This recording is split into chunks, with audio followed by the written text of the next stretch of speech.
Жомоктогудай жаркыраган түнкү чырактар Лондондун тургундарында алыстан келген конокторду да өзүнө тартып турат.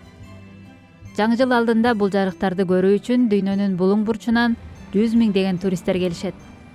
Бул ирет алардын катарына биз да кошулдук. Бул маалда Лондон кооздукка бөлүнүп, кай жакка барба укмуштуудай жасалгаланган көчөлөр, парктар, кафе-ресторандар өзгөчө жаңы жылдык маанай тартуулайт.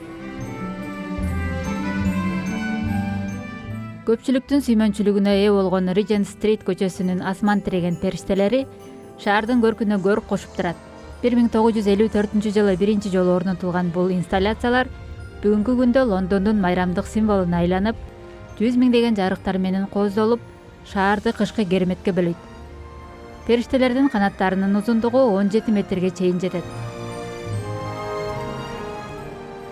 Биринен бири өтүп кооздолгон көчөлөрдү, дүкөндөрдү көрүп, эмне үчүн Лондондун башка аянттагы балатысы ушунчалык жупуну деген суроо туулушу мүмкүн.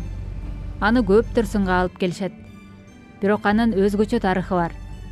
Экинчи дүйнөлүк согуш учурунда көрсөткөн жардамы үчүн Норвегия ыраазычылык катары Британияга жыл сайын карагай белек кылып турат. Норвегиянын салты боюнча балатыга көп жасалга тагылбай, жөнөкөй жарыктар менен гана кооздолот. Башка балатылардан айырмаланып, бул балатынын ажары ошол жөнөкөйлүктө жана уникалдуу тарыхында. Кантсе да бул балатынын айланасында жаңы жыл алдында далай адам чогулуп, жакшы тилектерин айтышат. Салам Кыргызстан! Келе жаткан жаңы жылыңыздар менен!